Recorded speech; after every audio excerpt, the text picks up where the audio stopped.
try to imagine that this life is like a long journey for a traveler. Sometimes we pass through sun-drenched paths, with flowers blooming along the way, bringing peace to the heart. But there are also stretches of road filled with headwinds, incessant rain, and muddy mire, making our feet weary and our spirits heavy. All of us, at some point, get backed into a corner, fall into destitution and failure, or face despair, feeling as though there's no way out. This could be when we lose a job we poured our heart and soul into, when a relationship shatters after so much hope and effort to build it, or simply during days spent shouldering the pressures of making ends meet, unable to find any peace for ourselves. In such moments, people easily give up, easily blame fate, and even blame themselves for not being good enough or lucky enough. Yet, in Buddhist teachings, there is a fundamental truth called the Four Noble Truths, and the first among them is the truth of suffering. The Buddha taught that suffering is the first truth that anyone must confront in this life. We cannot evade it, nor can we deny its presence. It is like the darkness that accompanies light, just as the moon always has a hidden side. If we keep running from it, suffering will cling even more persistently. But when we stop, accept, and look directly at it, we then have the opportunity to understand its cause, and from there, find the path to liberation from suffering. Life is not always a bed of roses. Sometimes we feel as though we have everything in hand. Then, after an unexpected event, everything is snuffed out like a lamp in the wind. The traveler on life's journey sometimes has to pass through dark and desolate roads. But it is precisely in such moments, if we know to sit down, breathe deeply, and listen to the Buddha's teachings, that we will see suffering not as an enemy, but as an essential part that helps us grow. It is like a purifying fire, like a mirror reflecting the truth of patience, courage, and wisdom within each person. Perhaps right now, you feel lost in the dark, not knowing which way to turn to escape. But remember, even in the long, obscure night, the light of dawn will still arrive. The important thing is whether you have enough patience to wait and enough mindfulness to realize that all pain is merely a temporary guest in life. Let the Buddha's teachings be a guiding light, so that even when standing at a dead end, we can still see a door opening in our souls. And that door is the belief that after the rain, the sky will clear. Through suffering, the human heart will mature and find greater serenity. Have you ever paused and asked yourself why you have to endure so much suffering? There are times when we feel like the whole world has turned its back on us, when work isn't going as planned, relationships fall apart, or family faces a crisis. At such times, the heart feels constricted, the mind is in turmoil, and we only want to blame life for being unfair. However, if you look deeper, you will see that suffering is not an enemy, as we often think, but a silent teacher who comes to remind us to stop, examine ourselves, and learn the necessary lessons for a new path ahead. In Buddhist doctrine, suffering is considered the first truth in the Four Noble Truths. The Buddha did not deny suffering. Instead, he showed us that the presence of suffering is an undeniable reality of human existence. Everyone in life must experience birth, aging, sickness, and death. Everyone has tasted the bitterness of separation, loss, and failure. It is precisely because of suffering that we seek happiness. Thanks to suffering, we have the motivation to practice, to let go of our attachments. If life were only a bed of roses, people would forever drift in illusion, unwilling to awaken. Therefore, suffering is a wake-up call. It reminds us not to endlessly pursue infinite desires and forget the fragile, impermanent nature of this life. The inspiring Buddhist Teachings channel recalls the story of Mr. Nguyen Van Hoa, a worker who had been a tailor for over 10 years. One day, when the factory suddenly closed due to bankruptcy, he lost everything. Everything seemed to collapse right before his eyes. All those years dedicated to his work, pouring all his energy into providing for his wife and children. All his efforts suddenly amounted to nothing. Mr. Hoa fell into despair, spending his days sitting forlornly on his porch, his heart filled with resentment. He blamed society for being unfair, cursed his cruel fate, and even blamed heaven and earth for driving him to a dead end. The pain of unemployment was like a deep knife cut, causing him to lose his direction and even his self-confidence. Fortunately, during those dark days, a friend invited him to attend a Dharma talk at a pagoda. At first, he didn't believe much, just went for some distraction. But then, the monk's words touched his heart. The monk said that losing a job isn't the end, but merely a redirection. In karma, nothing happens by chance. When one door closes, it's a sign for us to step onto a new, more suitable path. After listening, Mr. Hoa gradually awakened. Instead of blaming, he tried to see suffering as a message. He realized that for over 10 years, he had only been familiar with repetitive work, without learning anything else. If not for this setback, perhaps he would have spent his entire life stuck in the tailor shop, never daring to step out and explore his other capabilities. After some time contemplating, he decided to learn motorcycle repair, a passion he had abandoned in his youth. Initially, everything was difficult. He had few customers, and his income was meager. But he patiently learned day by day, repairing small things and then bigger ones. Gradually, his small repair shop started to attract more customers. Life stabilized, and he no longer complained, but was grateful for the adversity of that year. For it was precisely that event that pushed him out of his comfort zone, allowing him to have a job with freedom and true joy today. From that story, we clearly see that suffering does not come to extinguish life, but to remind us to change. If we keep complaining, we will only remain in darkness. But if we are willing to open our hearts and see suffering as a lesson, then that darkness becomes the starting point of a new light. That is the meaning of the Buddha's teaching. In suffering, there is the seed of happiness. In failure, there is the seed of success. We just need to know how to recognize and transform it. You can try a simple practice.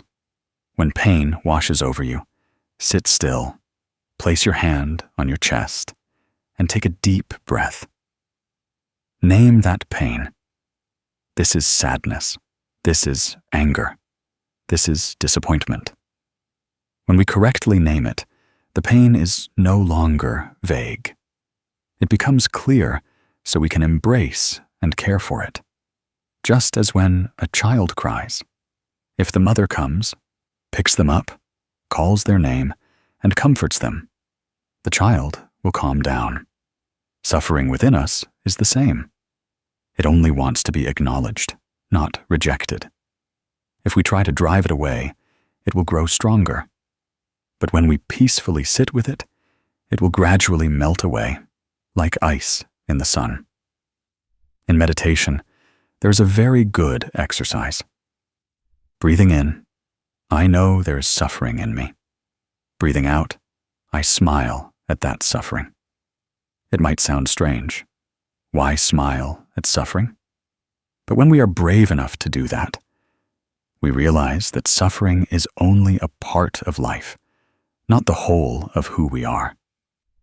Just as the sky is sometimes cloudy.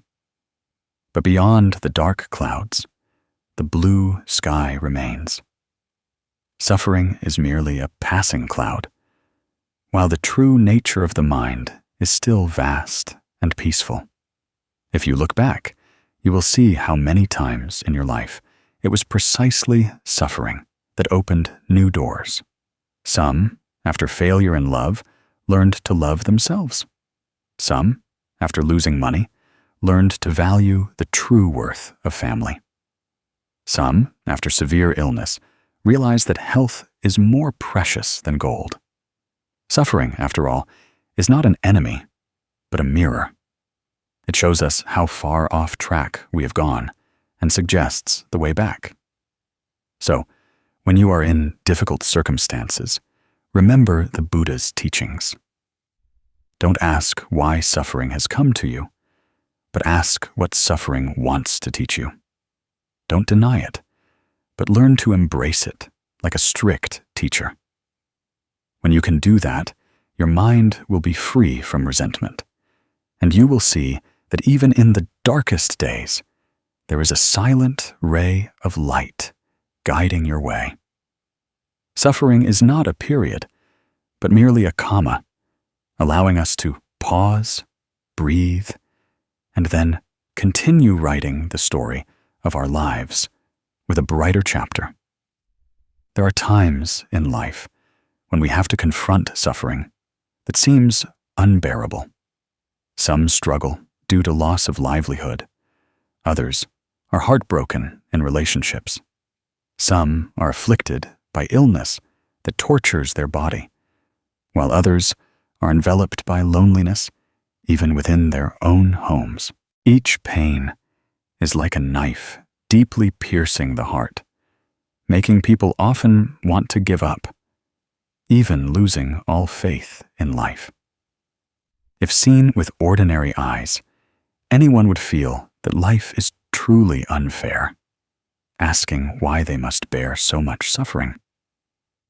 But if seen with Buddhist wisdom, we will realize that suffering is not the end, nor is it an unjust punishment. Rather, suffering is the first truth of life. When the Buddha attained enlightenment under the Bodhi tree, the first thing he taught the 5 ascetics, Kondanya and his companions, was not happiness, but the truth of suffering.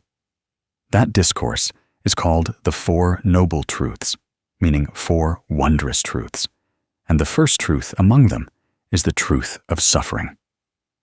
Why did an enlightened one begin the path to liberation from suffering with the truth of suffering itself?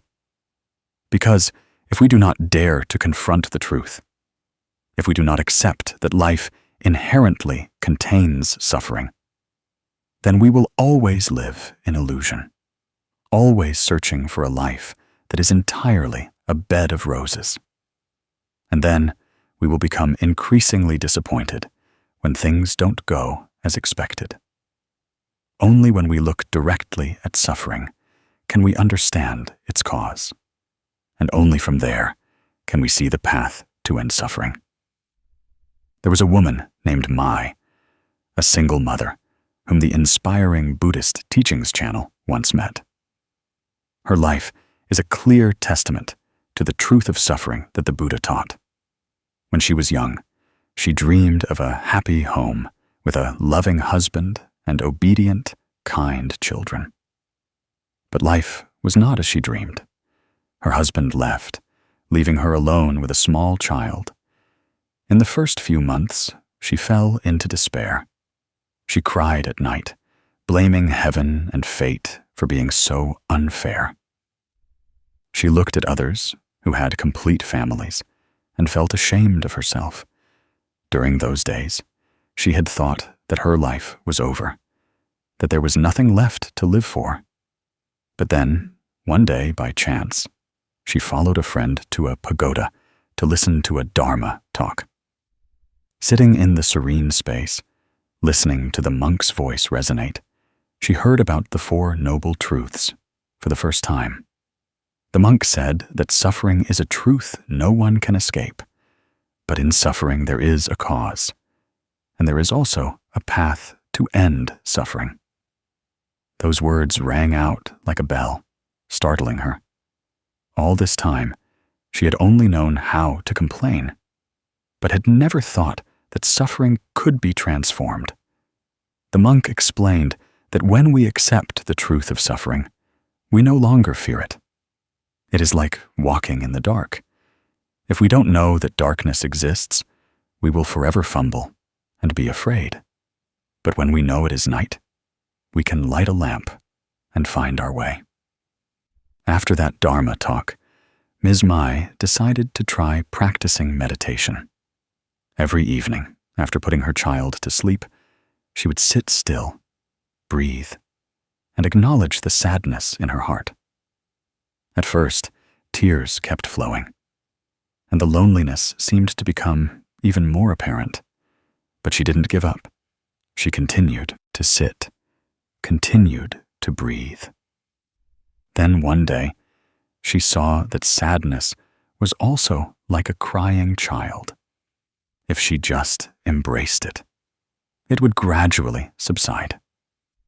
As time passed, she began to feel more peace in her mind, no longer complaining as much as before. She found the strength to raise her child and teach her to become a good person. And above all, she realized that she could still live happily, even without a husband.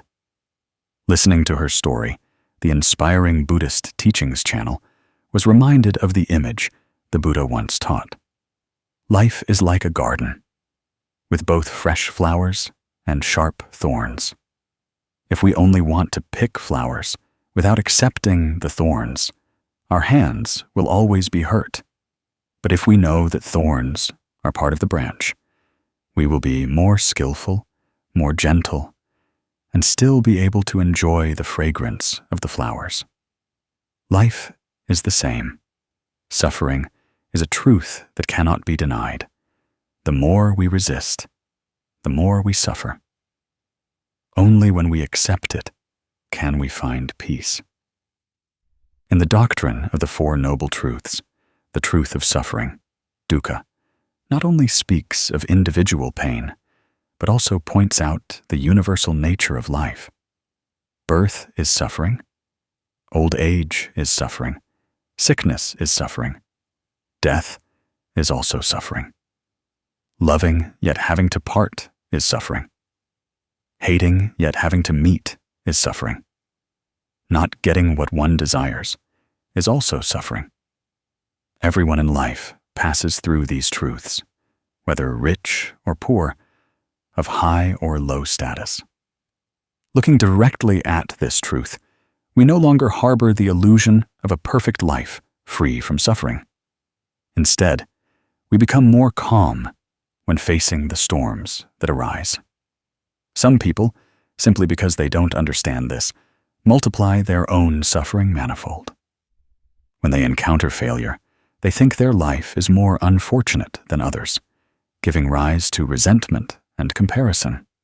But in reality, failure is just a form of suffering that falls within the natural law. Just as when it rains, everyone gets wet. But those who know to wear a raincoat will no longer complain. Accepting the truth of suffering is like donning the raincoat of wisdom, so we don't get soaked by the transient flow of life. If you are experiencing suffering, try to pause for a moment and ask yourself, is this an essential part of life?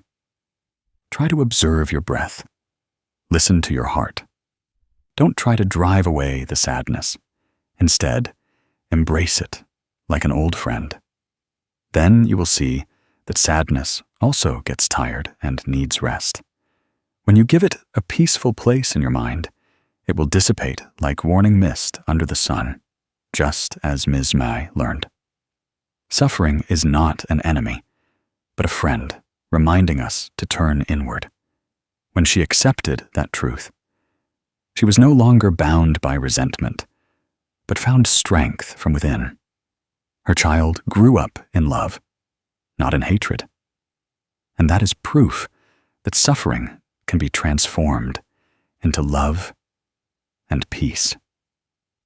When we reflect on our lives in the light of the Four Noble Truths, we understand that suffering does not come to extinguish us, but to open a new path for us.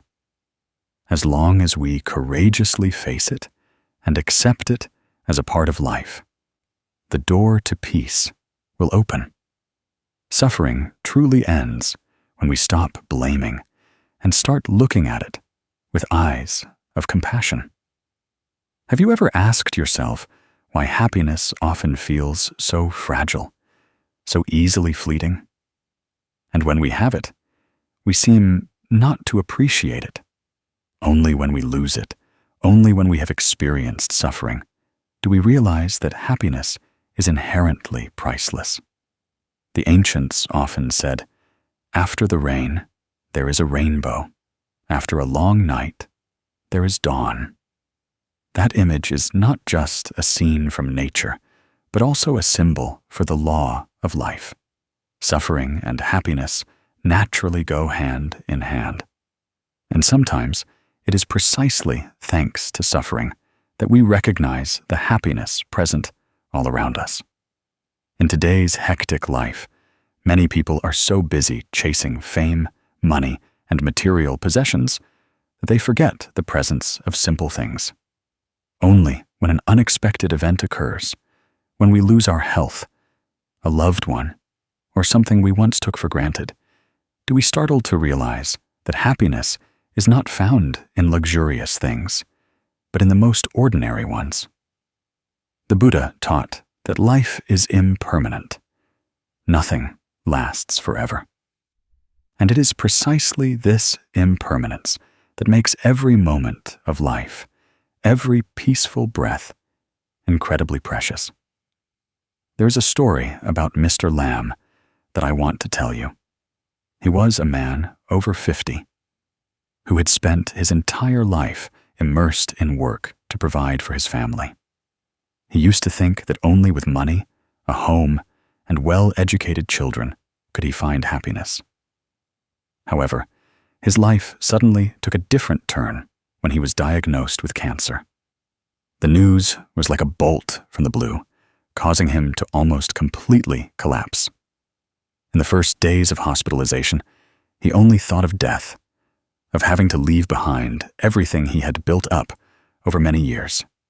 He blamed fate, asking why such injustice befell his life. But then, after many months of treatment, seeing the struggling patients around him, some of whom couldn't even hold on to their lives, he learned to accept. He realized that he was still fortunate to have the opportunity for treatment. His children were still by his side, encouraging him. Though the hospital meals were simple, he ate with gratitude. Every morning he opened his eyes, saw the sunlight, and secretly smiled. His health gradually recovered, and from then on, he completely changed his perspective on life. He no longer chased material possessions as much as before, but cherished every moment with his family, appreciated every simple meal, every laugh of his children and grandchildren. Listening to his story, the inspiring Buddhist Teachings channel was reminded of the Buddha's teaching. Without suffering, there is no happiness. Only by knowing suffering can one appreciate happiness. Indeed, only those who have endured long days of illness truly see that health is the greatest asset. Only those who have experienced poverty truly understand the value of a hot bowl of rice.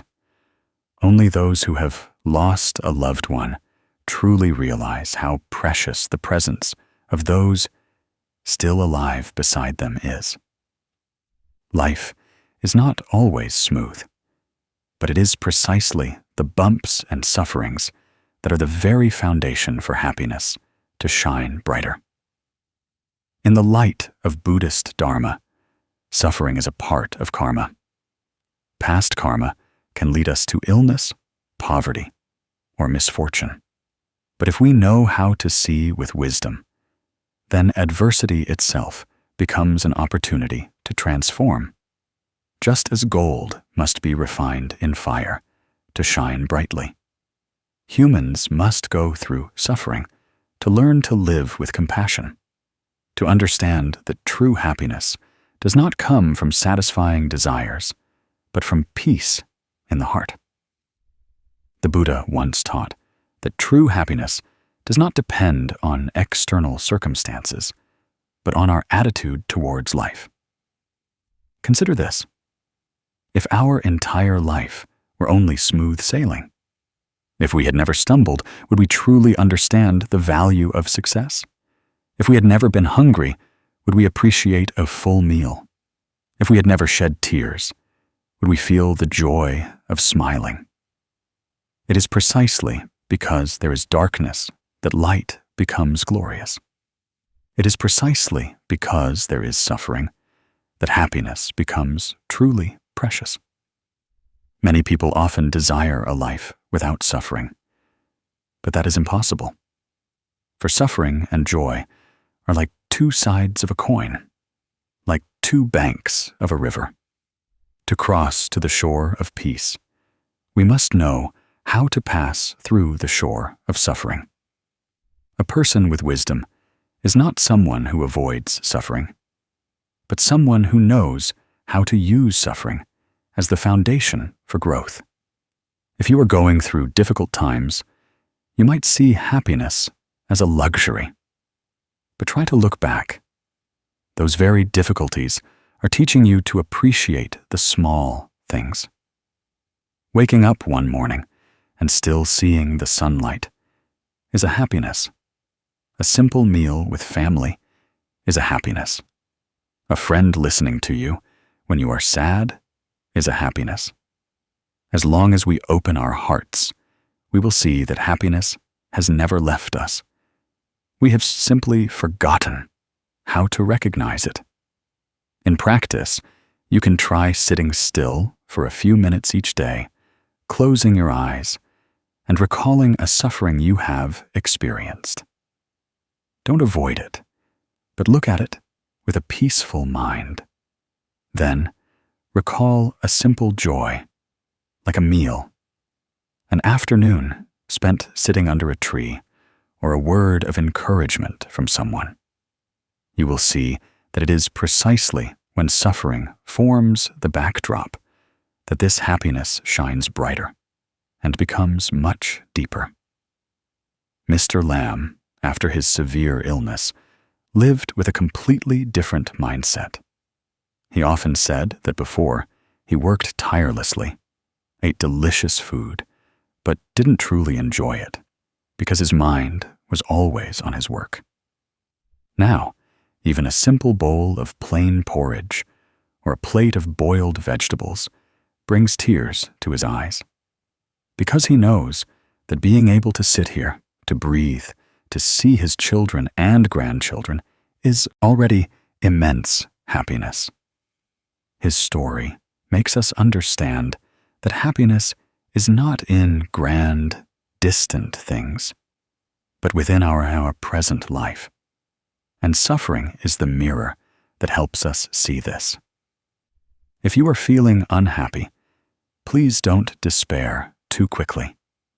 Remember that the rain will eventually stop, the night will pass, and the rainbow of dawn will appear.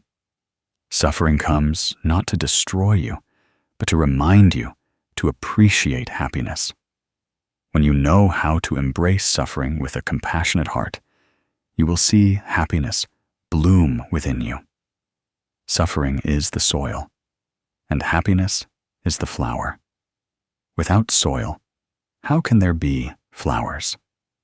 My dear friend, there are times in this life when we think we have everything, yet we feel lost ourselves. Have you ever heard someone complain that despite having an abundant life, full of material possessions and conveniences, they feel empty inside and have nothing left to look forward to? This might sound strange, but it is actually very true. Many people mistakenly believe that if they only have money, fame, and all conveniences, happiness will naturally follow. However, once they have everything in hand, many fall into a deep void where there are no more goals to strive for, no more challenges to overcome. It is in this absence of suffering that they find an unnamed sadness. The Buddha once taught that suffering is not an enemy, but an essential part of life. In the Four Noble Truths, he clearly pointed out the first truth. Life is suffering. This might sound heavy, but this truth actually opens a path to awakening for us, because without suffering, people would not appreciate happiness. Without loss, we would not know how to cherish what we have. Suffering is like a purifying fire that helps people train their minds to grow stronger and understand the deeper meaning of life. There's a story often told about a man in some heaven who was granted everything he ever wished for. At first, he was overjoyed to have all pleasures, delicious food, beautiful scenery, servants, no illness, no worries. But as days turned into months, he began to feel bored. Everything seemed too easy, too perfect, to the point where there was nothing left for him to desire in life. Without suffering, he had no true joy either. And then he realized it was precisely because life no longer held adversity that it became meaningless. Eventually, he understood that this heaven was not happiness, but a golden cage that gradually drained his vitality. That story reminds us of a truth. It is precisely suffering that gives life its flavor. Try to imagine if life were only a bed of roses, if every morning woke up exactly like the last, with no challenges, no stumbles, then people would gradually lose their willpower, lose their aspirations for life. Suffering, therefore, is not meant to torment us, but to help us grow. It is like rain and wind making trees more resilient, like fire forging steel into a sharp sword, like waves pushing a boat far from shore to find the ocean. I want to tell you the story of Nguyen Khan, an entrepreneur admired by many. Khan was the epitome of a successful man. He had abundant money, a spacious house, luxurious cars, a stable job, and respectful employees. He could travel anywhere and buy anything he wanted, always eating the finest foods. Outsiders looking in would surely think he must be incredibly happy. Yet Khan's heart was filled with emptiness. Each day passed like a meaningless loop. He no longer felt joy, no longer had interest in anything. One day, by chance, Khan visited a pagoda in the suburbs to find some peace. That day, the head monk recounted the story of the man in heaven I just mentioned. Upon hearing it, Khan felt as if a ray of light entered his mind. He suddenly understood that the reason he felt so listless was because his life was too complete, leaving no room for challenges or even suffering. He realized that it was thanks to past difficulties that he rose to success, that he had the motivation to strive. But now that he had everything, he had lost his motivation to live. From then on, Khan changed his perspective. He no longer sought joy in acquiring more wealth, but began to look outward, finding meaning in sharing, in volunteer work, in helping those less fortunate than himself. He began to learn to face his inner challenges, accepting that suffering is not to be avoided, but to help him grow. And strangely, as he opened his heart to life, Khan felt his soul brimming with vitality. Joy returned, and the emptiness was gone. From that story, we can reflect that suffering is not meaningless at all. In Buddhist doctrine, the word ko, suffering, doesn't just mean pain, but also not as desired. This means that anything we wish for but don't get, or get but then lose, is suffering. It is precisely because life is never perfect that we have the motivation to live, to learn, to love, to appreciate. If life were always as we desired, we would become indifferent, never valuing what we have. So, when facing difficulties, don't quickly complain. Try to see suffering as a strict teacher, training you in patience, compassion, and wisdom. Ask yourself, what is this suffering teaching me? Is it reminding me to slow down, to let go of unnecessary things, or to cherish what I have? When you change your perspective, you will see that in suffering, there is the seed of happiness.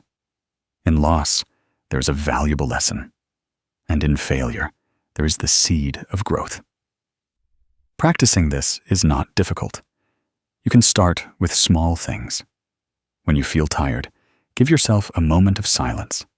Take a deep breath and remind yourself that this suffering, too, will pass, like clouds drifting across the sky. When you encounter failure, instead of complaining, ask yourself what you learned from this stumble. When you feel restless, try going to a pagoda, sitting quietly before the Buddha statue to feel your own breath and let your heart calm down. Soon you will see that suffering is no longer so frightening, but becomes a natural part of life. Finally, remember that without suffering, life would just be a soulless void. It is precisely because of suffering that we know what happiness is. It is precisely because of adversity that we know what peace is. And it is precisely because of our stumbles that we know how to get back up and grow. Therefore, don't fear suffering. See it as a gift that life sends us to learn to live more deeply, to love more, and to find the true meaning of life.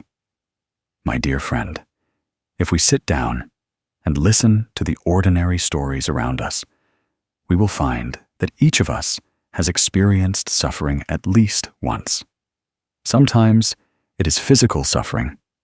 Sometimes it is mental suffering.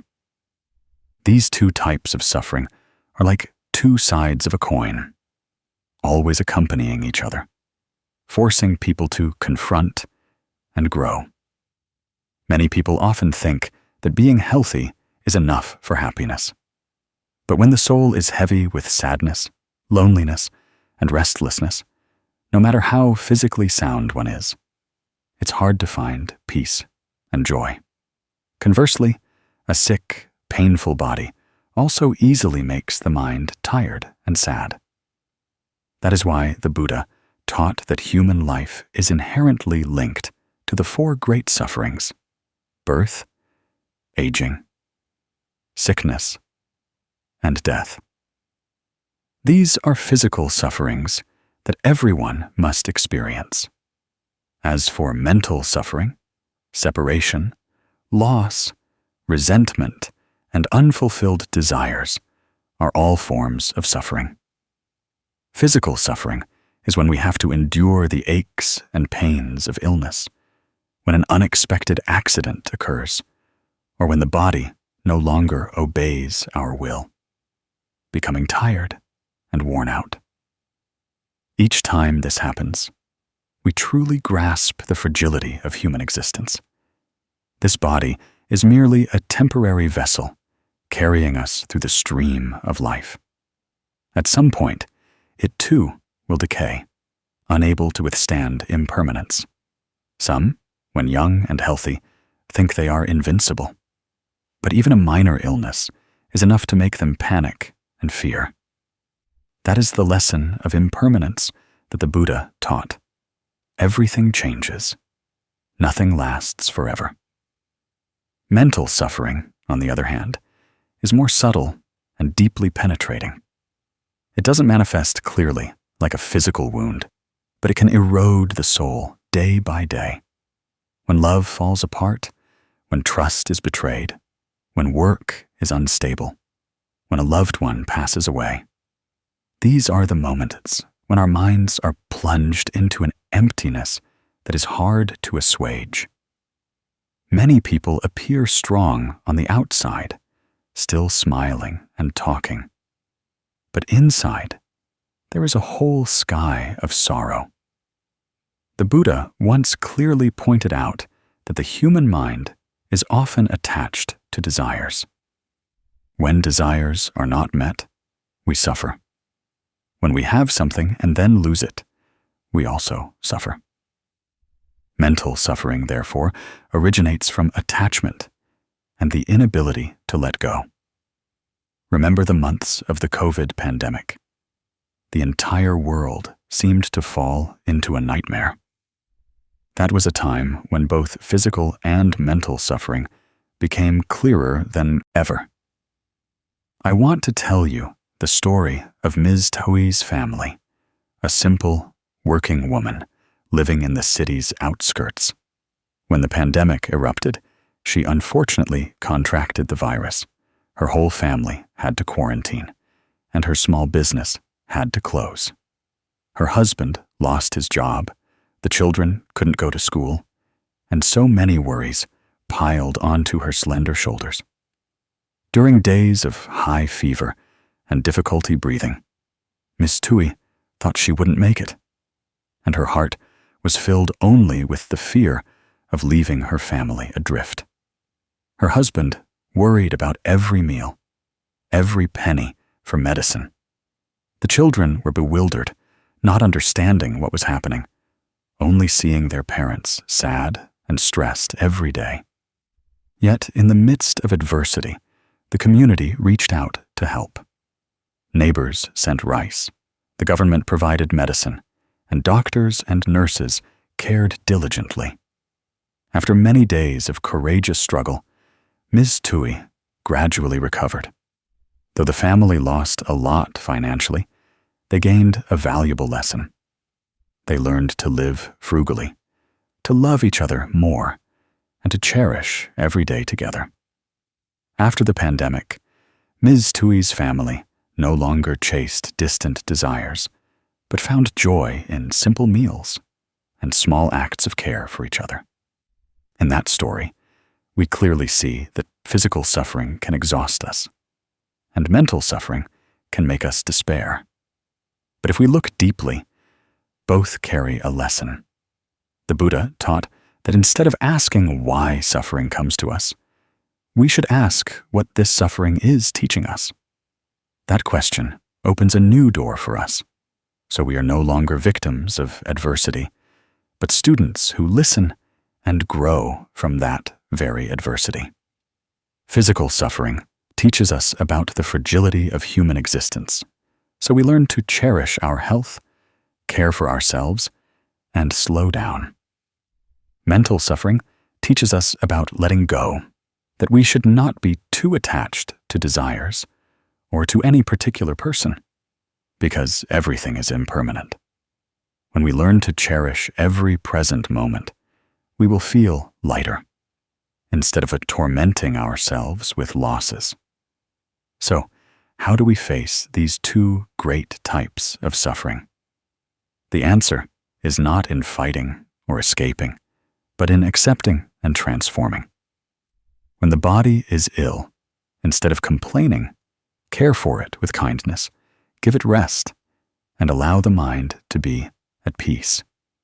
When the spirit is sorrowful, give yourself the opportunity to cry, to breathe, and then slowly let go.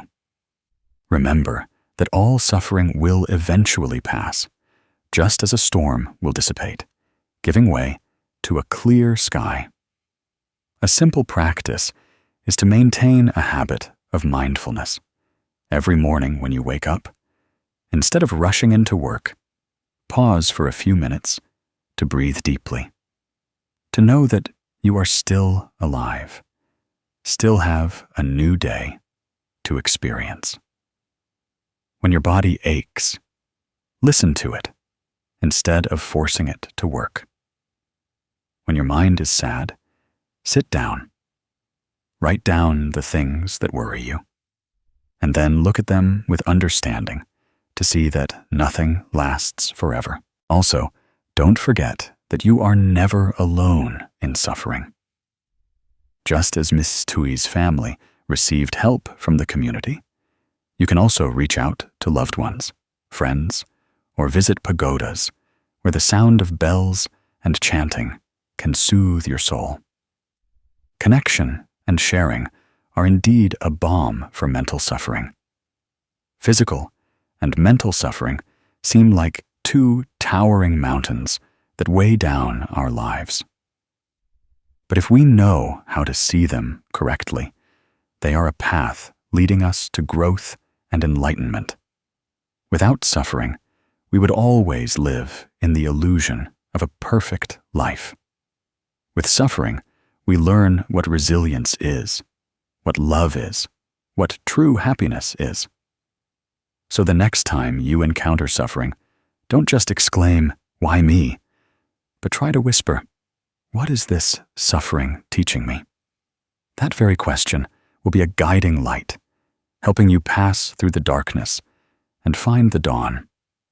Perhaps in everyone's life, there comes a moment when we harbor resentment in our hearts.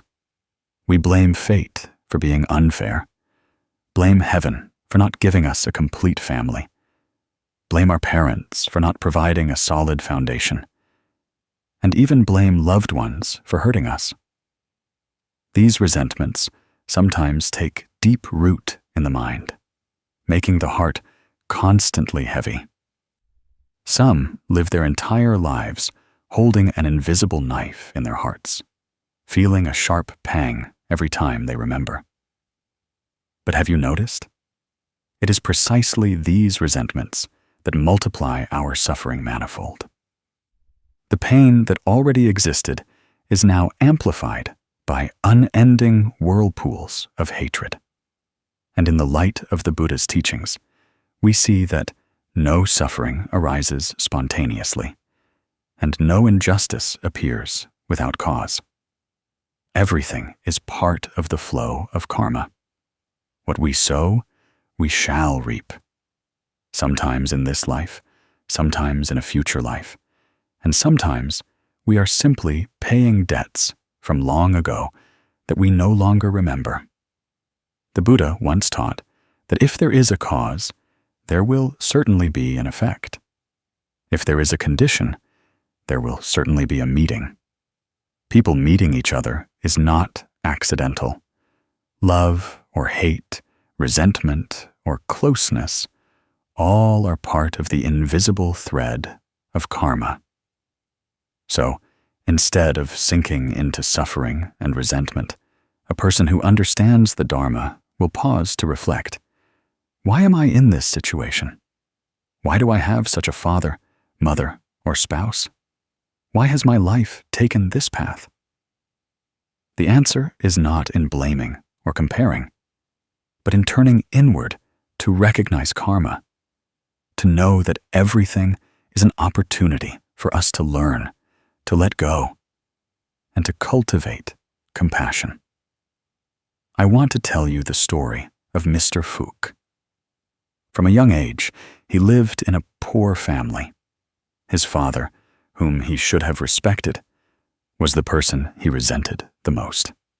His father was an alcoholic, often getting drunk, yelling, and spending all the money in the house. Sometimes, he even squandered the meager earnings his mother struggled to make. Growing up in such circumstances, Mr. Fuchs harbored deep hatred. He once vowed that when he grew up, he would never forgive, and even wished to escape his family as soon as possible. However, life is impermanent. After many years of struggling in society, when he himself faced many sorrows, he coincidentally had the opportunity to attend Dharma talks at a pagoda. At first, he wasn't very interested, but when he heard the monks speak about karma, he suddenly felt awakened. He understood that his father was also a human being carrying old karma. Perhaps in a previous life, he had sown the seeds of alcoholism, and in this life, he had to pay for it. His father was also a helpless, weak man in life, unable to resist temptations and his own karmic forces. And instead of just seeing himself as a victim, he began to realize that he, too, was a part of that karma. Perhaps he and his father had a karmic connection of resentment from a previous life, now meeting again to settle their debts. Understanding this, his heart suddenly felt much lighter. From then on, he gradually let go of resentment and opened his heart to his father. In his father's final days, when he was gravely ill, Mr. Phuc was the one who cared for him, not out of obligation, but with genuine compassion. He thought that if his father had lived a life of suffering, at least in his final days, he could feel the love from his children. When his father passed away, he no longer felt remorse or anger, but a sense of relief. Because he had resolved the resentment that had weighed down his heart for so many years. Through Mr. Phuc's story, we clearly see that the Buddha's teachings on karma are not just abstract philosophy, but can truly heal the deepest pains. When we understand that everything is interconnected through cause and condition, we no longer try to blame or complain. When we know that every suffering is an opportunity to settle karma, we learn to accept, let go, and transform ourselves. That is the power of mindfulness. For when we bring our minds back to the present, looking directly at the pain with awareness, we will no longer be drawn into the whirlpool of hatred. We simply see that suffering is also a part of life, and we have the right to choose our attitude towards it. There is a simple practice that monks often teach. When the mind is restless, when anger or sadness arises, breathe slowly and steadily, and at the same time, silently recite Namo Amitabha Buddha in your heart. Each breath is a rhythm of returning. Each recitation of the Buddha's name is a step of letting go. At first, your mind may still be tumultuous, but gradually you will feel more peaceful, as if a wild storm has subsided. This is not just temporary comfort, but a way to train the mind, to learn to live with mindfulness, no longer allowing old karma and resentment to dictate your life. Do you see? Suffering does not simply disappear by avoiding it. It truly transforms when we have a correct understanding of karma. When we know how to use mindfulness to embrace and illuminate it. Perhaps in the past you suffered, you resented, you felt unhappy. But right now, if you are willing to sit down, take a deep breath, and clasp your hands to recite the Buddha's name, you have already begun the journey of healing. So, when facing suffering, instead of letting resentment burn you, try to see things in the light of karma. When you understand that everything has a cause, when you know that everyone is carrying their own karma, you will feel lighter, more compassionate, and more peaceful. Because suffering is not meant for us to wallow in, but for us to learn to awaken and grow. Remember, karma never errs, and mindfulness is always a guiding light. when resentment subsides, when compassion arises, you will see that suffering is merely a stop on the journey to the shore of peace. My dear friend, in the journey of life, few avoid moments of destitution, moments of stumbling amidst a world full of instability. Some fall into despair when their work fails. Some are hurt by shattered relationships. Others are disheartened when their cherished plans are ruined by unforeseen circumstances. In such times, suffering is like a thick darkness covering the mind, making us think there's no way out for ourselves. But do you know that it is precisely when our soul trembles and is weakest that the light of wisdom can shine most clearly? The Buddha once taught a concise yet profound saying, "Afflictions are enlightenment, Phien Nau Tuk Bodhe."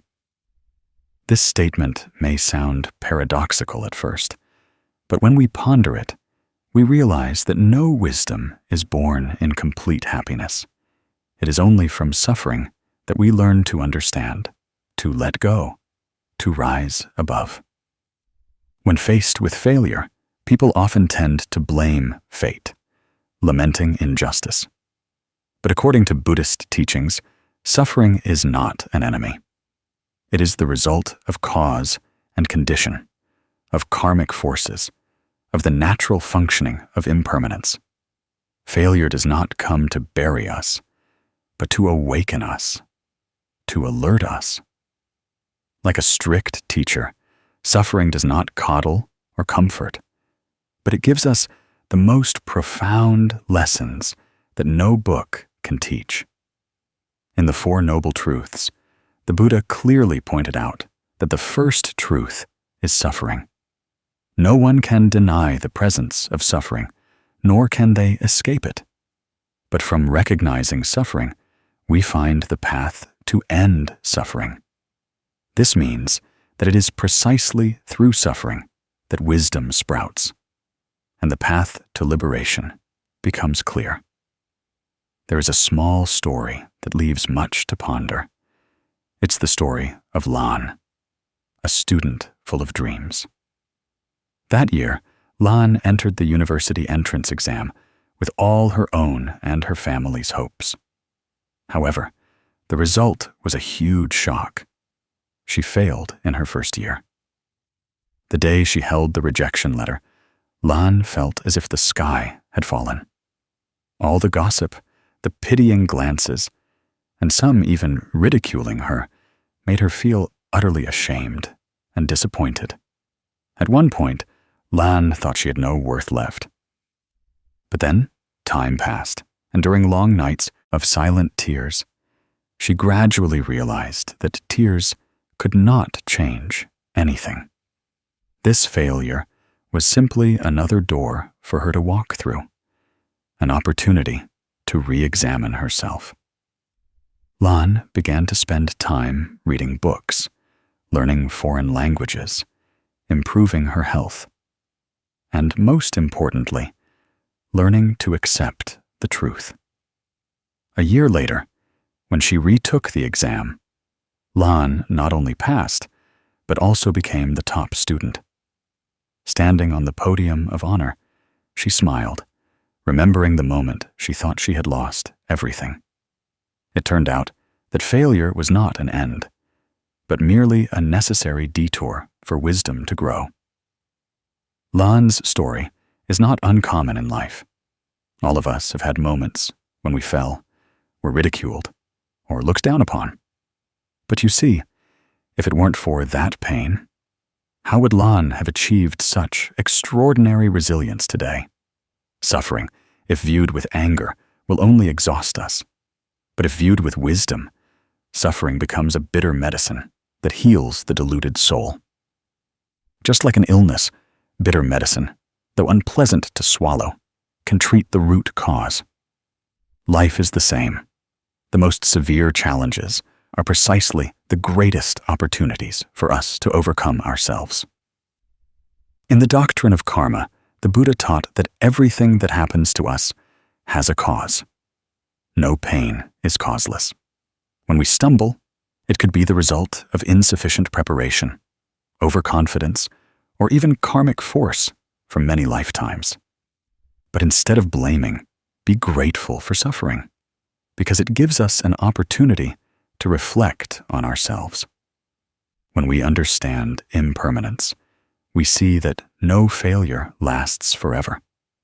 If we fail today, tomorrow still exists.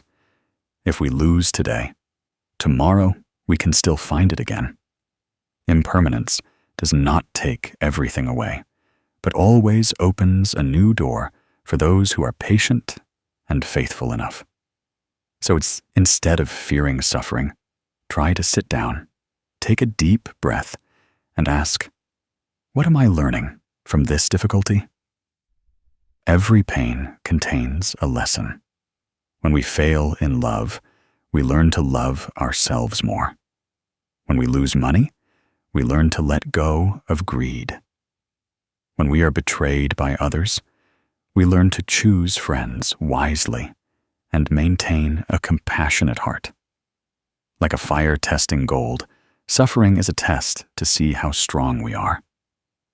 During times of sadness, try to meditate, breathe slowly, and observe your mind.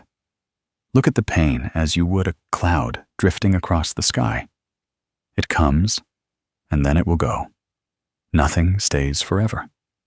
Don't complain, don't cling, but smile at it. You will see that just by changing your perspective, suffering can transform into a gentle teacher. Perhaps today you don't fully understand, but tomorrow, when you pass through it, you will be grateful because suffering has made you more mature, wiser, and more peaceful. Suffering, after all, is just a door.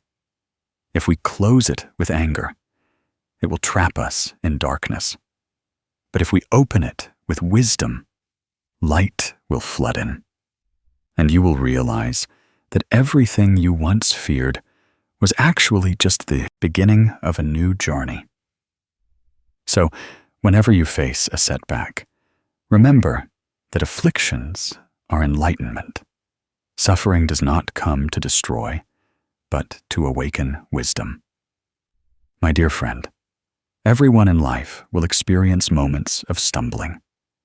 There are moments when we feel we've tripped, hurt, and ashamed to the point of wanting to give up. But what's important is not how many times we've fallen, but whether we dare to get back up after each fall. Because falling down is not meant for lying in darkness forever, but for finding a way to stand up, move forward, and become stronger. This sounds simple, but only those who have truly experienced suffering understand that in the moment of falling, our hearts feel squeezed, our faith seems shattered, and our willpower easily wavers. It is precisely at that moment that we desperately need a reminder, a light, to know that falling is also an essential part of the human journey. In Buddhist philosophy, impermanence is a fundamental truth.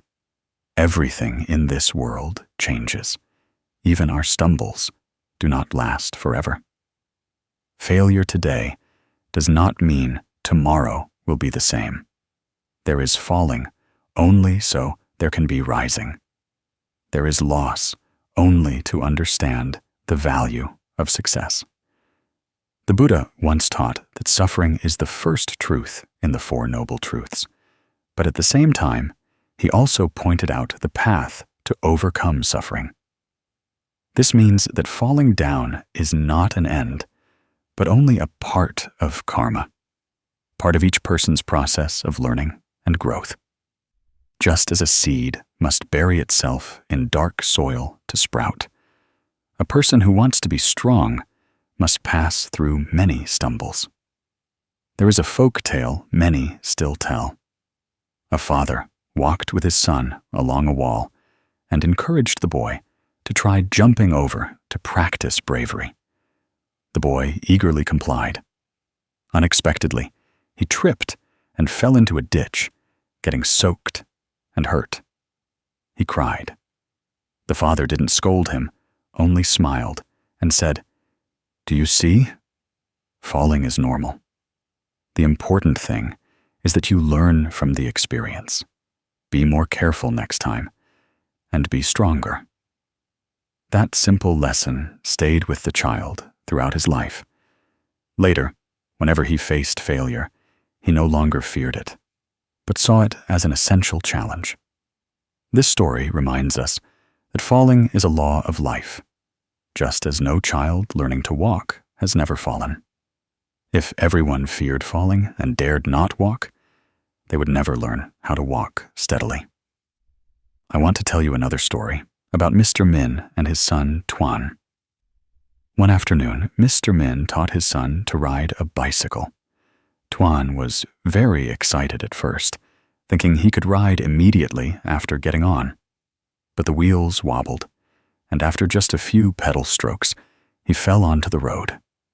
With scraped knees and bleeding, Tuan burst into tears, insisting on giving up. Mr. Min neither coaxed nor scolded, simply said calmly, "Falling is inevitable. It's through falling that you learn to balance. If you want to ride well, you have to accept falling many times." Hearing this, Tuan wiped his tears and tried again. After each fall, he learned to grip the handlebars more firmly, look straighter, and adjust his feet more steadily. A few days later, Tuan could ride confidently, his face beaming with joy. Later in life, whenever he faced difficulties, Tuan would remember his father's words. Falling down is to learn how to get up, to become stronger. That story is like an allegory of life. In any field, from work to relationships, from studies to business, people stumble. Some lose their jobs, some fail in business, some are betrayed in love. These wounds cause us pain. But it is also from them that we learn resilience, learn to rise from the rubble, like a bamboo tree. The more storms it faces, the more flexible the bamboo stem becomes. Humans are the same. The more challenges they go through, the more their souls mature. If viewed in the light of karma, we will see that stumbling is inevitable. When conditions align, things happen. When they are not yet sufficient, things do not come to fruition. Each failure can be the result of impatience, insufficient preparation, or past karmic consequences. But instead of blaming, we can see it as a reminder to adjust ourselves. If we don't fall, how do we know where we are weak? If we don't lose, how do we know where we need to improve? The Buddha taught that the path to liberation is not strewn with roses, but is a path of training, of confronting the afflictions within the mind. In everyday life, many people get discouraged and want to give up after just one failure. But there are others who become more resilient the more they fall. The difference lies not in the number of falls, but in the attitude when facing them. If we see failure as an incurable wound, we will live forever with an inferiority complex. But if we see failure as a lesson, we will move forward with a stronger mindset. Just like learning to ride a bicycle, no child rides smoothly right away. Everyone has to go through falls and scraped knees to succeed. To practice the Buddha's teachings in times of stumbling, you can start by accepting the truth. Don't deny that you have fallen. And don't torment yourself with resentment. Breathe deeply, calm your mind, and observe the pain like a temporary friend visiting. Then gently ask, "What have I learned from this fall?" Practice looking at things with the eyes of impermanence to see that no wound lasts forever. It will heal, and you will move on. The important thing is to keep your mind from being swept away by fear or discouragement. You can also find comfort by talking to loved ones, friends, or by reading books, listening to Dharma talks, or meditating. These things are like a crutch helping you to stand up after a fall.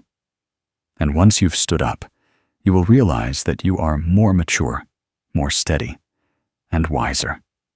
That is the meaning of the saying, falling down is not for lying there forever, but for getting back up stronger. Finally, remember that no one in this world succeeds without ever stumbling. It is precisely these scratches, these moments of tears, that forge a person's strength and resilience.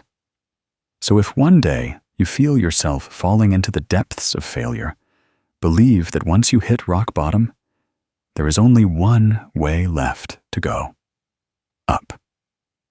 And then you will find yourself stronger than ever before, falling down to get back up, steadier and more peaceful. That is the precious gift that suffering bestows upon us. You know, there is an undeniable truth in life that sometimes we intentionally forget. No one achieves success without first tasting failure. People often only want to receive sweet flowers and fruits, but they fear falling. They fear rocky detours. Yet, failure is precisely the most silent, strict, and reliable teacher that life bestows upon us. Without painful falls, we would never know our weaknesses. Without defeats, we would never have the opportunity to learn how to rise stronger. Failure, viewed through the lens of Buddhist philosophy, is also a form of suffering in the Four Noble Truths. But if we know how to reflect from that suffering, we can find the path to wisdom, to growth, and to happiness. In Buddhist doctrine, karma is an immutable law. Success does not come by chance. It is the result of countless efforts, perseverance, and learning. Every failure we experience is a part of the causal conditions that will later create sweet fruits. A farmer who sows seeds in the ground initially sees only dry soil, the seeds buried deep with nothing sprouting. If they are impatient, they will think they have failed. But over time, the seed germinates, grows, blossoms, and bears fruit. The success in a person's life is the same. It does not come after a single effort, but after many seemingly meaningless failures. But if one knows how to be patient, how to persevere, then each failure becomes the nutrient that nourishes the day when success blooms. I want to tell you an ordinary, very simple story, yet it contains many profound philosophies. In a small market, there was a woman named Ms. Han.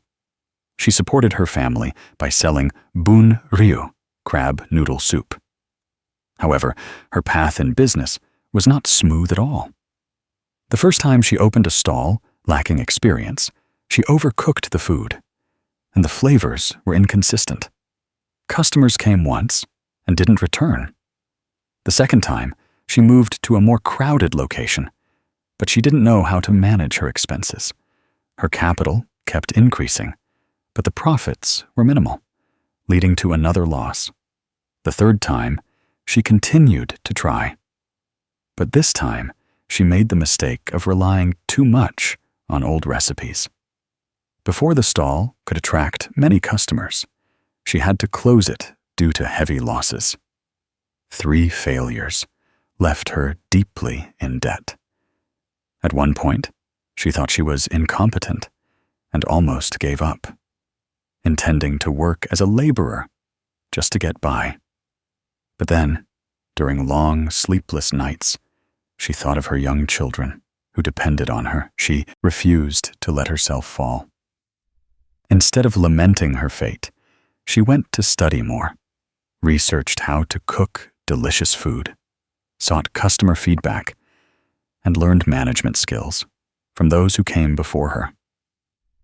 The fourth time she opened her stall, she completely changed her approach.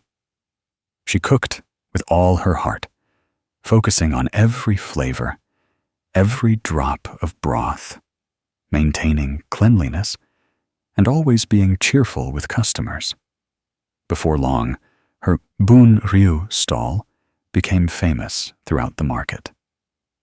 People came not only for the delicious food, but also for her gentle smile and sincere heart.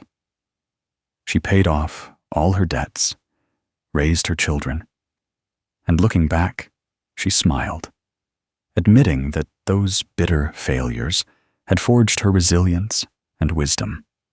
Ms. Han's story shows us a simple yet profound truth. Without failure, there will never be success. Success is not a gift, but the result of patience, faith, and endurance. If Ms. Han had given up after her first failure, perhaps her entire life would have been spent in poverty. But by daring to get back up after each fall, she transformed failure into a teacher, into a lesson, and finally reaped the sweet fruits. In the Dhammapada, the Buddha once taught that conquering oneself is the greatest victory. Failure is not losing to life, but an opportunity to conquer oneself. When we are fearful, pessimistic, and self-blaming, failure will imprison us in darkness. But when we are grateful for failure, seeing it as a lesson, it will open a bright door, just like a precious gem that must be polished to sparkle. If people have never stumbled, never experienced hardship, how can they truly mature and shine? Everyone experiences moments of disappointment. Artists sometimes face criticism and failure before their audience. Entrepreneurs sometimes incur losses and lose all their money. Even those who practice asceticism must confront countless mental and physical challenges before finding enlightenment. So instead of fearing failure, let's learn to welcome it. Failure is a mirror reflecting our true selves. It reveals our shortcomings, our weaknesses that need correction. And if we are willing to humbly learn, then every failure is a brick paving the road to success. To practice this in life, whenever you face failure, try to pause, take a deep breath, and ask yourself, what have I learned from this? Don't rush to blame yourself. Don't compare yourself to others. Remember that everyone has their own path, and everyone needs to stumble sometimes to forge resilience. If one day you fail at work, see it as an opportunity to adjust your direction.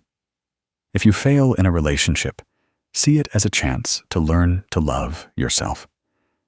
If you fail in a plan, see it as a lesson in patience and preparation.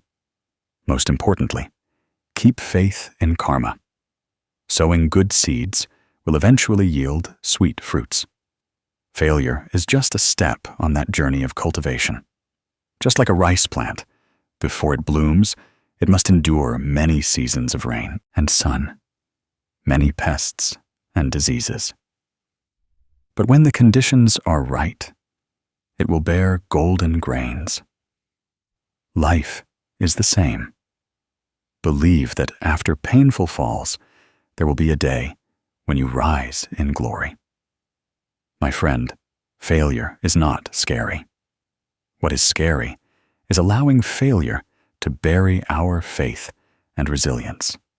See failure as a strict but benevolent teacher who always gives us valuable lessons.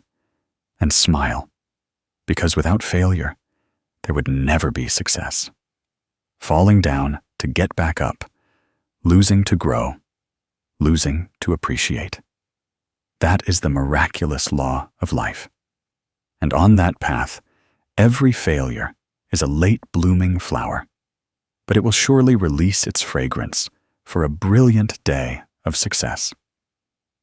My dear friend, perhaps in life, everyone has at least once felt pushed to the limit, felt that everything happening was nothing but adversity and injustice. People often sigh when they lose their job, feel disheartened when love falls apart, or are stuck when their cherished plans are ruined by unforeseen circumstances. Sometimes we even ask ourselves, why is fate so cruel? Why do I keep encountering one obstacle after another? But if we take the time to sit quietly and look deeply into these events, perhaps we will realize that adversity is not necessarily an enemy, but sometimes a silent teacher that helps us grow. The Buddha taught that in life, everything operates according to the law of karma. All suffering is part of the cycle of impermanence. Nothing comes to us without a cause, and nothing lasts forever. Even pain, if we know how to perceive it, can become seeds that sow wisdom and resilience. Do you remember the saying, "Failure is the mother of success"? This seemingly simple saying contains a very profound truth in Buddhist doctrine. Suffering is the first truth of the Four Noble Truths. Life is inherently suffering, because from birth we are subject to impermanence, sickness, old age, separation, and loss.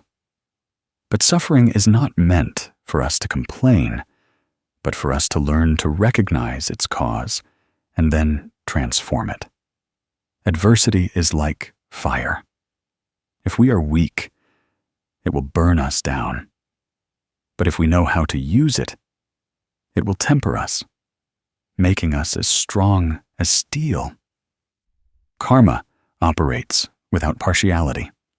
What you sow, you shall reap. Many times, it is precisely through stumbling that we learn to walk more steadily. It is precisely through suffering that we learn patience and humility. If life were always smooth, people would easily become arrogant, easily conceited, and would never truly understand the value of genuine happiness. I recall the story of Teacher Tung, a man who has inspired countless students over the years. He was a very healthy, talented man who once stood on the podium with a passion for teaching. But then an unexpected accident occurred, leaving him paralyzed from the waist down. For a man overflowing with zest for life, this event was nothing short of a closed door, taking away all hope. Initially, he too despaired, and there were times he broke down in tears.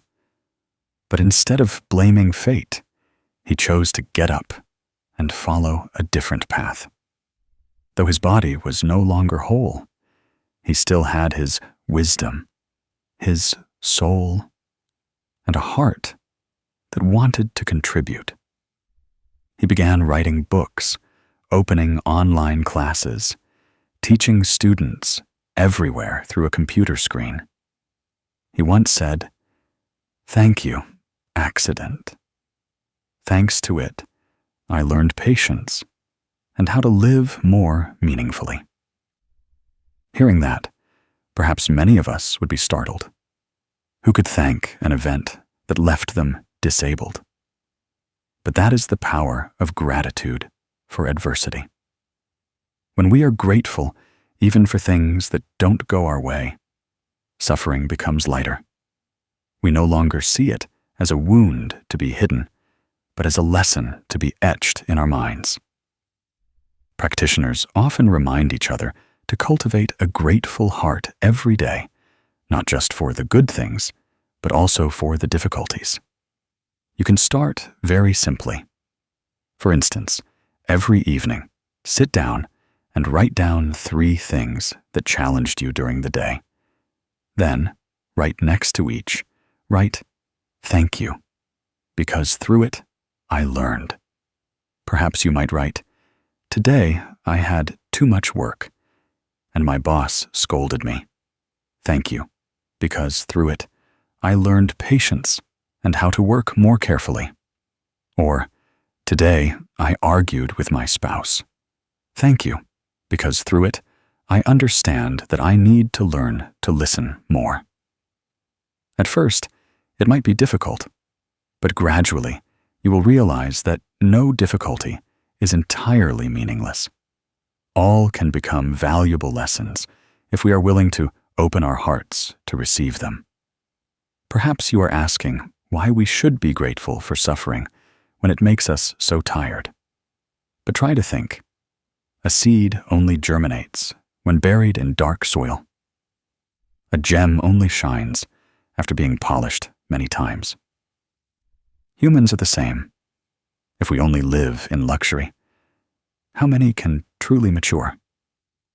It is precisely the scars of the past that make us resilient.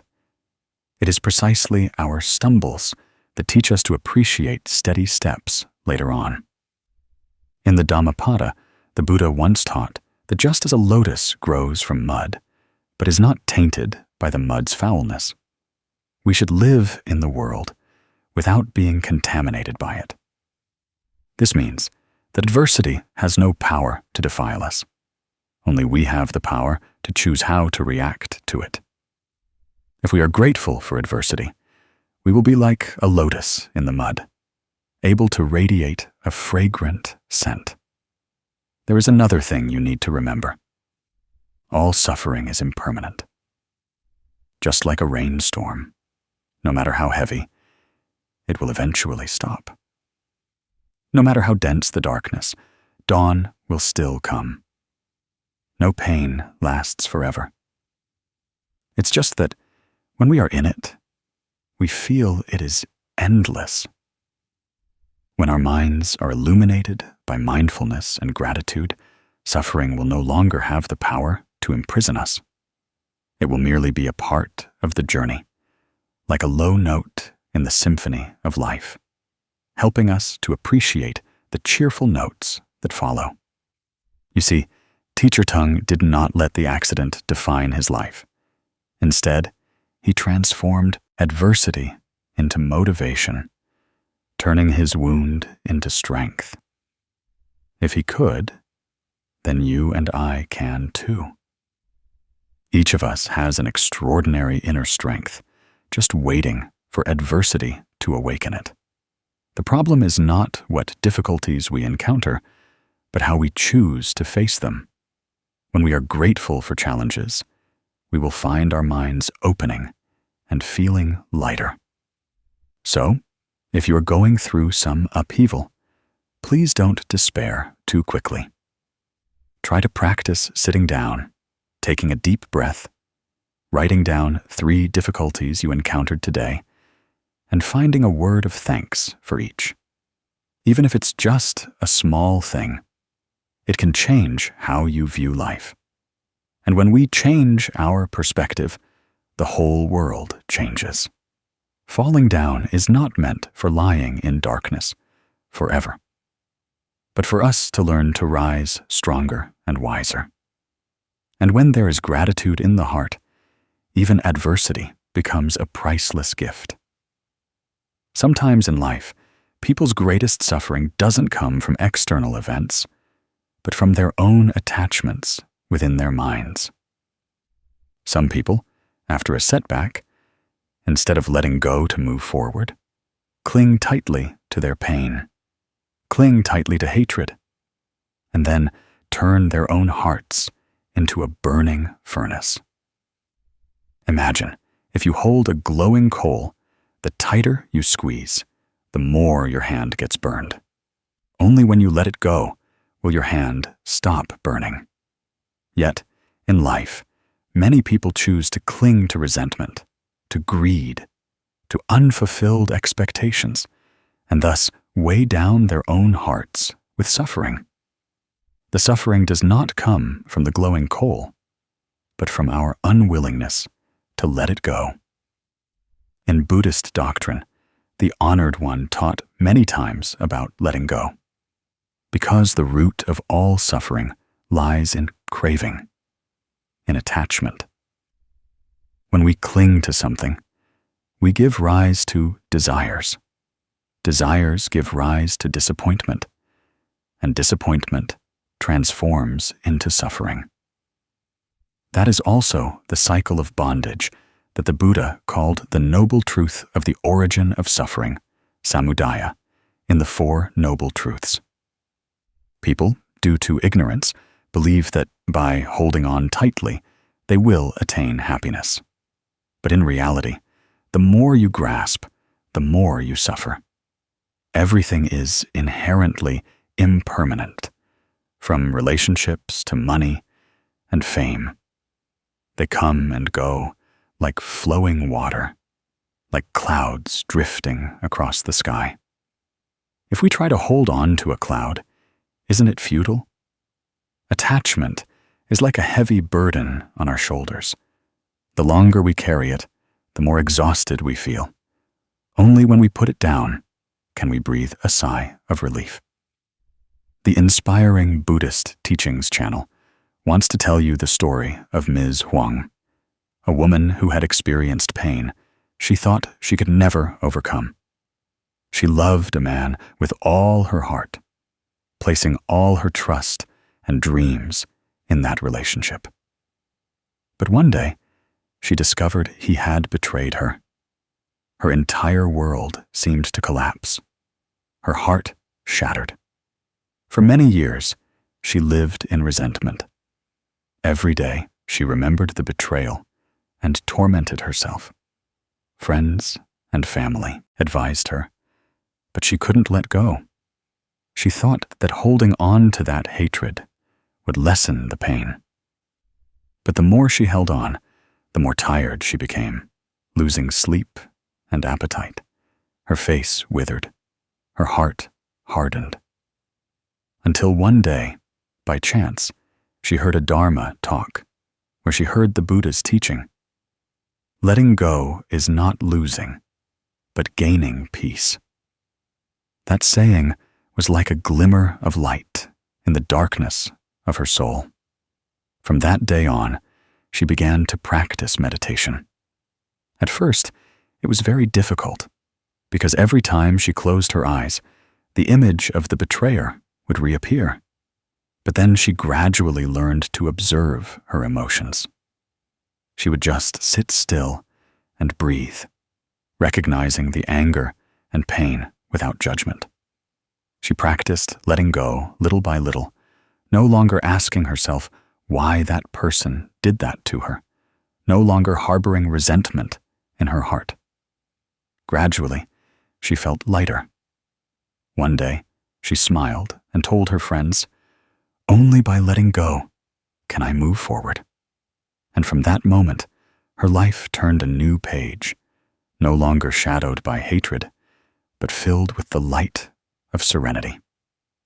Looking at Ms. Huang's story, we understand that letting go is not truly losing, but granting freedom back to oneself. If we cling to the past, both the present and the future are imprisoned. But if we bravely put that burden down, we will have empty hands to embrace new things. There's a very good example. If a cup is already full, if we don't pour some out, how can there be room to pour in fresh water? Our minds are the same. Only when we let go of hatred and grasping desires can there be space for happiness and peace to reside. The Buddha taught that all attachment gives rise to suffering. Greed leads to fear of loss. Anger causes the heart to burn. Delusion leads to getting lost. When we learn to let go, it doesn't mean we abandon everything, but that we no longer allow them to bind us. A person who knows how to let go, even while still working, still loving, still living in the world, is no longer swept away by its fluctuations. They are like a boatman on a river, who knows when to release the oars at the right moment, allowing the boat to flow with the current, instead of trying to fight against it. Consider how many times we suffer because we want others to live according to our will. We want our spouse, children, friends to speak and act exactly as we expect. But no one is born just to please us. So we become disappointed, angry, and resentful. If we can let go of such expectations, we will find our hearts open. Let others live as they choose. We love them with understanding, not binding them with expectations. When we let go, we truly love. Because then, love is without conditions, without expectations. In daily practice, you can start letting go of the smallest things. Let go of the habit of comparing yourself to others. Let go of the need to win in arguments. Let go of petty resentments.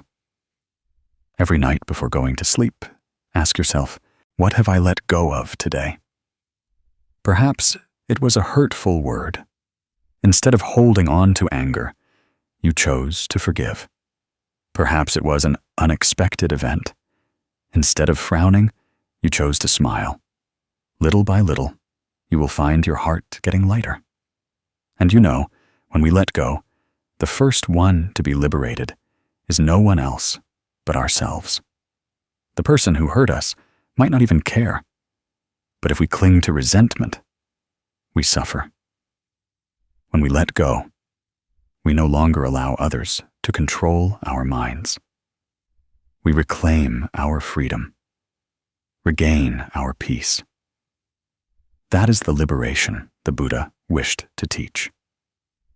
My dear friend, life is not always a bed of roses, nor can we avoid wounds. But if we know how to let go, those wounds will no longer be chains that imprison us, but become milestones that help us grow. Remember, letting go is not losing, but gaining peace. And when the mind is at peace, no matter how many storms remain in life, we can still smile and move forward. Letting go is not giving up. It is the shortest path back to ourselves, so that the heart stops burning, the soul stops feeling heavy, and we are truly free. In the journey of life, everyone will have moments when worries and suffering pile up like a dark cloud covering the sky of the soul. We might be sitting in a peaceful morning, but inside, our hearts are in turmoil. This could be due to unpaid debts, unfinished work, a strained relationship, or an uncertain future. The more we think, the more exhausted we feel. The more we try to escape, the more anxiety clings to us. Some people worry so much that they lose their appetite and sleep. Their bodies become thin, and their minds are restless. This is not uncommon, as the Buddha himself clearly pointed out that suffering is always present. That is the first truth in the Four Noble Truths, the truth of suffering. But suffering is not meant for us to collapse, but to remind us to find the path to liberation. And the important door that opens this path is knowing how to reside in the present moment. When our minds constantly run to the past with regrets and blame, we will feel heavy-hearted. When our minds are constantly directed to the future, fearing what has not yet happened, we will also feel restless. Both these directions cause us to miss the present, which is the only place where life truly unfolds. The Buddha taught that all things are impermanent. Everything is flowing, changing every second. If we keep searching for certainty in something immutable within that transient flow of life, we will always be disappointed. But if we know how to stop, take a deep breath, and feel our body and mind right now, we will find a gentle peace present. That is the miracle of mindfulness.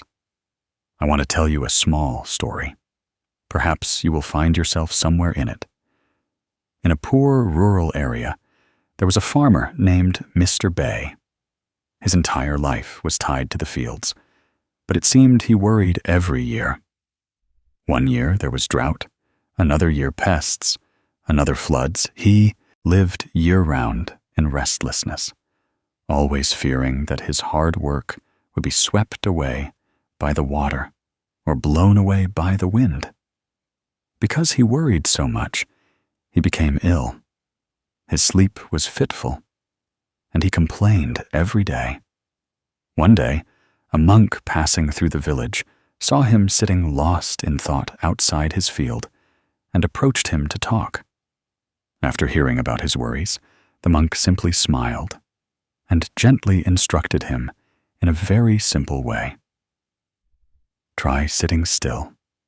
Take a deep breath, and then exhale slowly. Let your mind return to each breath. When you breathe in, know that you are breathing in. When you breathe out, know that you are breathing out. No need to think about failed harvests or debts. Just know that you are still alive, still breathing. That is enough. Do that a few times every day.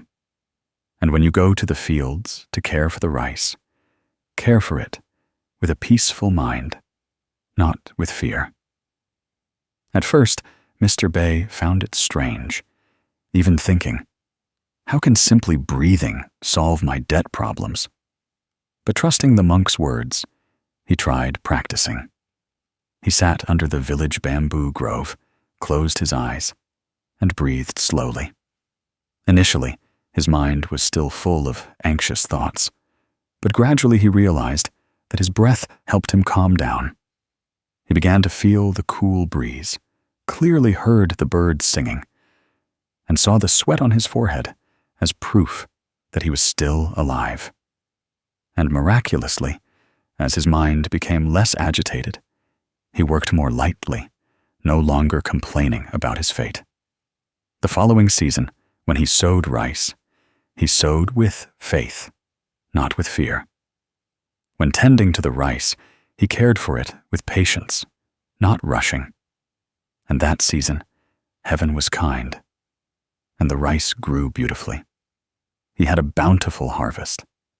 He suddenly realized that what was important was not just the rain and sun, but his own mind when facing the rain and sun.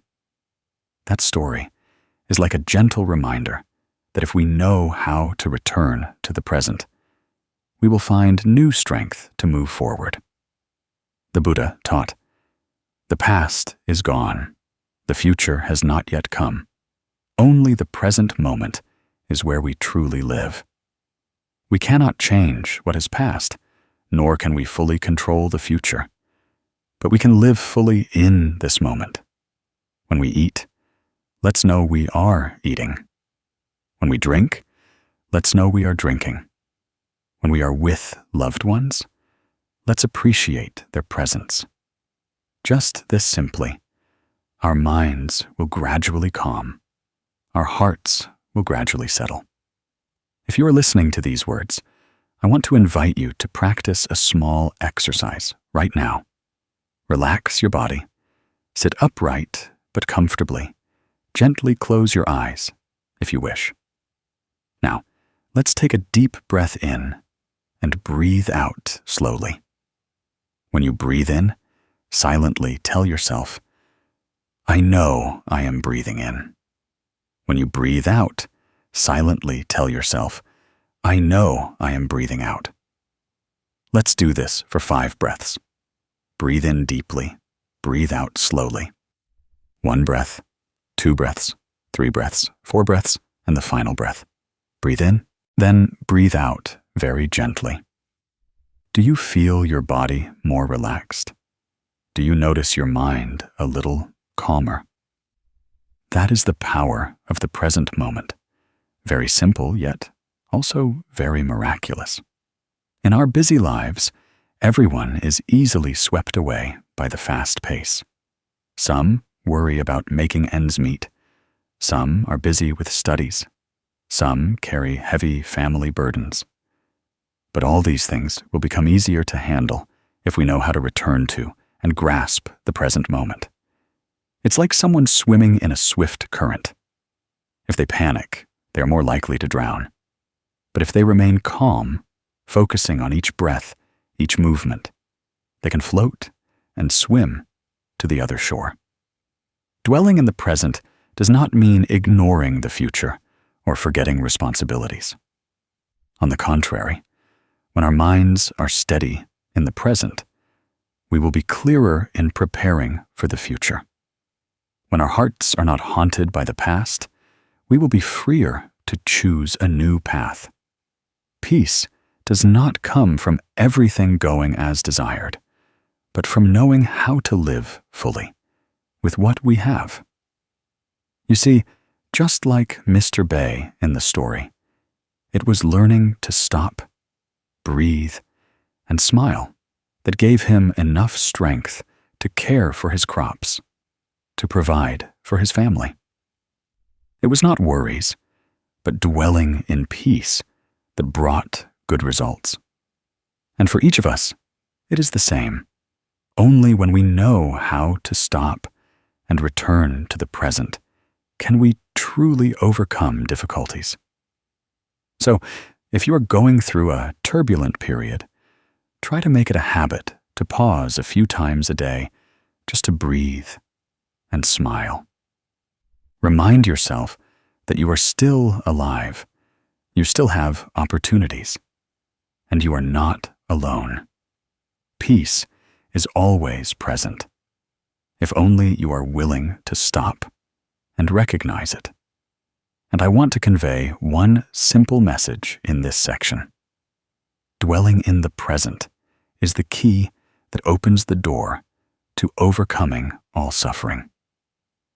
My dear friend, whenever life pushes us to a dead end, suffering often appears as a thick wall blocking our way. We might lose our job in middle age, feeling as if all our efforts have gone to waste. We might lose the person we love most, leaving an emptiness in our hearts that seems impossible to heal. We might also fall into destitution, not knowing if we'll have enough money to provide for our family tomorrow. In such moments, people often tend to think that life has turned its back on them, that fate is too unfair. But then, if we look very closely, sometimes these very sufferings become the motivation that leads us to a new path, making us stronger, more mature.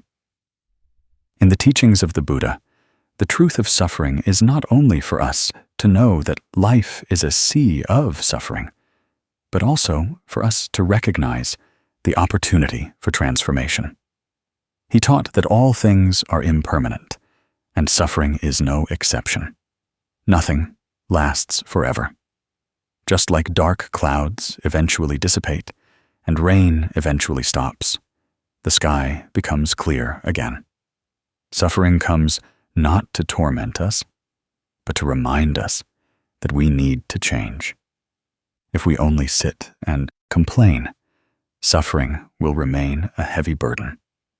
But if we know how to see it as a lesson, we will find the latent strength within ourselves.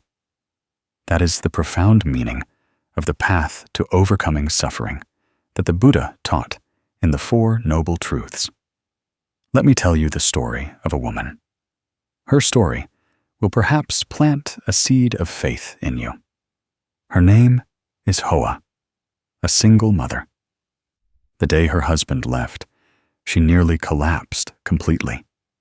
She had to hold her tiny, red-faced infant, with not a penny in her pocket. And the burden of providing for her family weighed heavily on her slender shoulders. There were nights she held her child and sobbed choked up because she didn't know what she would cook for her child's meal the next day. Those around her saw only a life of hardship and obscurity. But perhaps it is precisely when pushed to the limit, the people are forced to find a way forward. Ms. Hoa started to work odd jobs, from assisting at a shop, washing dishes, to carrying goods at the market. She didn't shy away from any work that could feed her child. But after months of struggling, she realized that physical labor alone would never be enough to live on. One day, by chance, a neighbor lent her an old sewing machine. Initially, it was just to quickly mend her child's clothes, but then she became fascinated with every stitch. She resolved to learn tailoring, working odd jobs during the day, and taking advantage of the nights to learn how to sew shirts and pants. On sleepless nights, beside the rickety sewing machine, tears streamed down her cheeks. But within her heart, a persistent fire was lit. And miraculously, just a few years later, from a woman with nothing, Ms. Hoa opened a small tailor shop. Customers came not only for her precise stitching, but also for her dedicated heart. The tailor shop gradually grew, and she was able to provide her daughter with a proper education. Thanks to her mother's sacrifice and resilience, her daughter is now in college, becoming a source of pride not only for her mother, but also for the entire village. Looking back on her journey, she said that if she hadn't suffered so much in the past, she probably never would have had the strength to rise. Ms. Hoa's story is also like a testament to the Buddha's teachings on karma and impermanence. Karma here is not for us to fear, but for us to understand that everything that happens has a cause. And if we know how to sow good seeds, how to transform suffering, then sweet fruits will certainly come. Impermanence reminds us that all circumstances will change. Suffering cannot remain forever. Therefore, instead of collapsing, we can choose to transform suffering into strength, transforming loss into a new opportunity. Do you realize? In this life, many successful people have experienced suffering. Some, from being orphans, became people of integrity. Some, from being failures, rose up to create a brilliant journey. It was adversity that forged them, just as fire tempers gold, as waves smooth rough stones. Suffering does not hinder us. Sometimes it is precisely the springboard that propels us higher. The Buddha once taught that lotuses can grow from foul mud. Life is the same. If it were always a bed of roses, if there were no low notes, would we appreciate the value of the joyful notes? Those who have suffered truly understand compassion, truly appreciate happiness, truly empathize with others. That is the grace that suffering bestows. So, instead of complaining, we can try to be grateful for once. Grateful for the difficulties that helped us grow. Grateful for the losses that taught us to cherish. Grateful for the failures that gave us a chance to start over. Perhaps you are asking, how can I be grateful for something that causes me so much pain? The answer lies in how you look. If you only see suffering as punishment, you will feel injustice. But if you see it as a lesson, you will find wisdom, like a mirror. What you aim at, it reflects. When you change your perspective, suffering also changes, and you will realize that the grace of suffering lies in making us a more profound and resilient person. In this moment, I want to practice a small thing with you. Close your eyes, take a deep breath, and exhale gently. In your mind, think of a suffering you once experienced. Perhaps it was a failure, a loss, a broken relationship. Then ask yourself, thanks to that suffering, What did I learn? Did I learn to be more patient? Did I learn to love more? Did I learn to appreciate happiness more?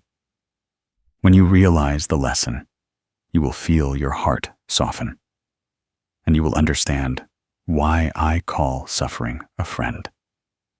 Suffering also teaches us another valuable lesson: impermanence. No pain lasts forever.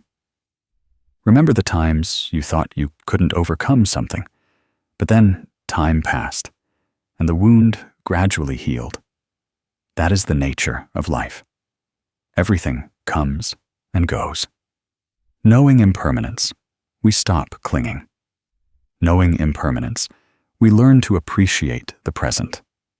Knowing impermanence, we understand that suffering is also just a temporary guest that will visit and then depart. So, allow yourself to be gentler. Don't see suffering as permanent darkness, but see it as night, preparing for dawn. Don't see it as a dead end, but see it as a turning point that opens a new path. Don't see it as an enemy, but see it as a teacher. When you have that perspective, life will be gentler, and your heart will be more at peace. Now, I want to send you a blessing.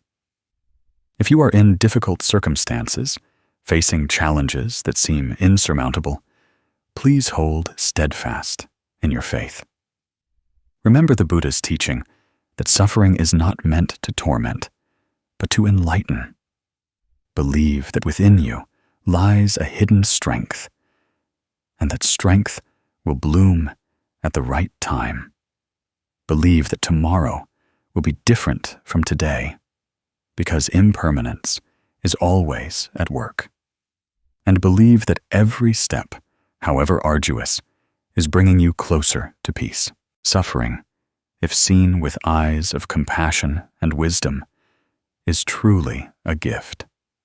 A gift not wrapped in silk, but in tears and challenges. But when you open it, you will find courage, maturity, and a heart that knows how to love more. Therefore, the Inspiring Buddhist Teachings channel invites you to whisper with me a short phrase.